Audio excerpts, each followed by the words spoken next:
बघतो मी. तर आज आपलं सर्वांचे स्वागत आहे गीताज किचनमध्ये. तर आज आपण बनवूया मिरचीचे बोंडे. तर बघा आपले आलू बोंडे असते तशासारखे मी बनवणार आहे आपले मिरचीचे बोंडे. तर बघा, आणि याचे बनवणार आहे मिरची भजी. तर मी आलूचे स्टफिंग बनवणार आहे. याच्यासाठी मिश्रण बनवून घेणार आहे आलूचं. तर याच्यामध्ये मी आलूचे मिश्रण भरून आणि आपले मिरची बोंडे असे बनवून घेणार आहे. तर चला तर बघूया आपले मिरची बोंडे बनवण्यासाठी. तर मी आलू उकडून घेतले. याच्यामध्ये मी टाकून घेणार आहे थोडंसं आपले बारीक चिरलेला कांदा आणि थोडंसं सांबार टाकून घेणार आहे. तर बघा मंडळी, याच्यामध्ये मी टाकून घेणार आपलं थोडंसं जिरं, हळद टाकून घेणार आहे. त्याच्यामध्ये टाकून घेणार आपलं थोडंसं चाट मसाला. तर मंडळी मी याच्यामध्ये आपलं थोडंसं तिखट टाकून घेते. तिखट टाकायला विसरली होती. तर बघा आपलं थोडंसं तिखट टाकून घेणार आहे. याच्यामध्ये थोडंसं आपलं मीठ चवीनुसार आणि याच्यामध्ये टाकून घेणार आहे आपलं थोडंसं ओवा. तर ओव्यानं थोडंसं आपल्याला टेस्ट चांगले येतो. तर याच्यामध्ये ओवा टाकून घेणार आहे मी. तर याला आपलं थोडंसं हाताने मी बारीक करून आणि मस्त मिक्स करून घेणार आहे. तर मंडळी, रेसिपी कशी वाटली तुम्हाला तर लाईक करा, कमेंट करा आणि कमेंट करून सांगा आपण रेसिपी कशी झाली. तर बघा मी याला मिक्स करून घेते. तर याला त्यानंतर आपण बनवून घेणार आहे आपलं बेसनचे मिश्रण. तर याला आपलं झालेलंच आहे. तर याला आपलं थोडंसं बारीक करून घ्यायचं. खूप असे गडे नाही ठेवायचे, खूप बारीक पण नाही करायचं. तर बघा याला असं मिश्रण करून घ्यायचं आपलं. मंडळी आपलं असं मिश्रण झालेलं आहे. तर याचा आता मी घेणार आहे आपलं बेसन बनवायला. तर बघा इथे मी बेसन घेत आहे थोडंसं. तर मंडळी आता आपल्या पावसाचा मोसम आहे. तर आपल्याला मस्त सायंकाळच्या वेळेला मस्त चायसोबत आपलं पकोडी वगैरे खायला बरं वाटते. तर मी आज बनवून घेणार आहे. आपला पावसाचा मोसम आहे त्याच्यासाठी. तर बनवून घेते. मंडळी आपल्या बेसनमध्ये मी थोडंसं आपलं तिखट टाकून घेणार आहे, थोडीशी आपली हळद आणि आपण थोडंसं आपलं चवीपुरतं मीठ पण टाकून घेणार आहे. बघा इथे थोडंसं मीठ पण टाकून घ्यायचं आपलं. याला पाणी टाकून आपलं.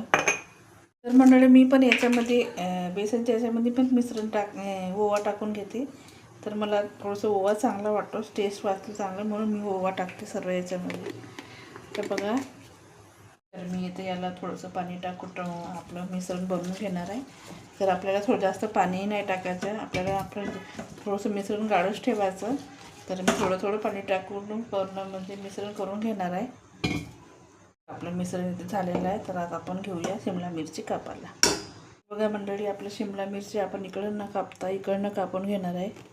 तर बघा याला असं इकडनं कापून घ्यायचं आणि याच्यामध्ये भरायचं आपलं आलूचं भरीत.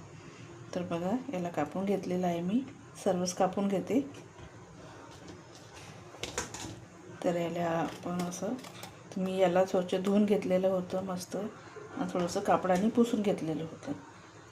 तर बघा आपलं असं कापून झालेले आहे. आणि आता याला पण मी मधातून असं कापून घेणार आहे. तर याच्या आतमधलं मी काढणार नाही, त्याला असंच राहून देणार आहे. याच्यामध्ये भरून घेणार आहे आपलं मिश्रण. तर बघा मंडळी, रेसिपी कशी वाटली तुम्हाला तर लाईक करा, कमेंट करा. तर याला असं आपलं थोडंसं असं करून घ्यायचं.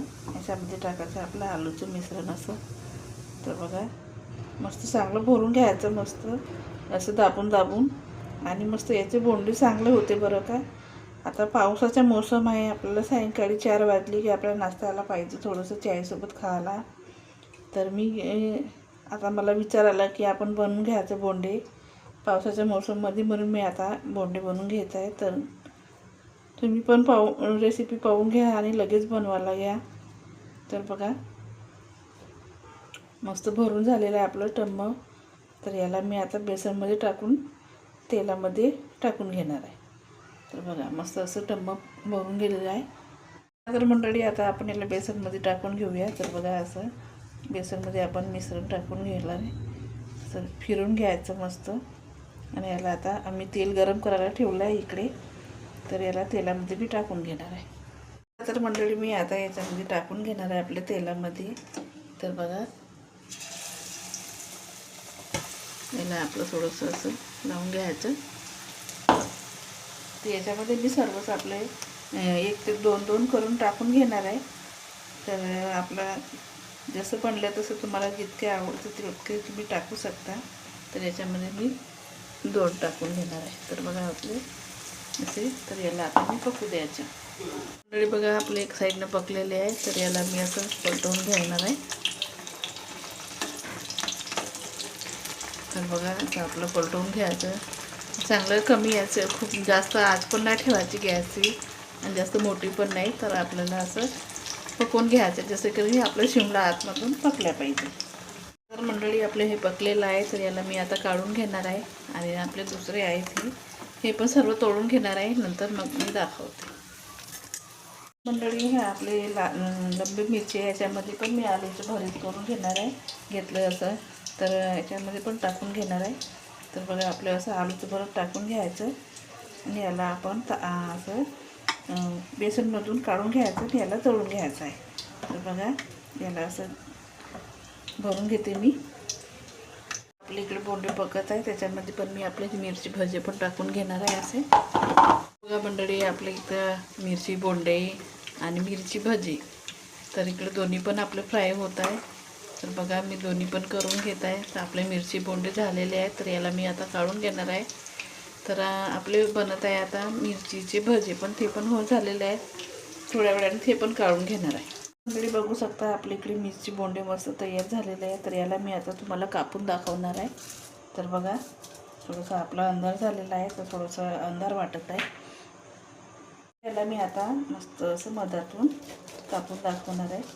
तर बघा मंडळी मस्त आपलं मस्त क्रिस्पी झालेलं आहे. पावसाच्या मोसममध्ये आपल्याला मस्त असं चटकदार खायला भेटलं की छान वाटतो. तर बघा मस्त असं झालेले आहे. तर मी याला मस्त आता लावून घेणार आहे. आणि आपली मिरची भजी, तर बघा मिरची भजी पण मस्त झालेली आहे. याला पण मी कापून दाखवणार आहे तुम्हाला. तर बघा मंडळी, तर चला तुम्ही पण ट्राय करून बघा आणि रेसिपी आणि सांगा कशी झाली म्हणून. तर बघा माझी पण मिरची भजी पण झाली, गरम आहे सध्या आता. तर बघा मस्त झालेली आहेत. तर याच्यासोबत मी आणखी एक ठेवून घेणार आहे. तर बघा मंडळी कशी झाली रेसिपी, तर कमेंट करून सांगा, लाईक करा आणि चॅनलला नवीन असाल तर सबस्क्राईब करा. तर असेच नवीन नवीन व्हिडिओ बनवण्यासाठी तुम्ही मला पण लाईक करा. तर चला, तर तुम्ही पण घ्या आपल्या बरसातीचा पाण्याच्या मोसममध्ये बनवायला. चला तर भेटूया नेक्स्ट व्हिडिओमध्ये.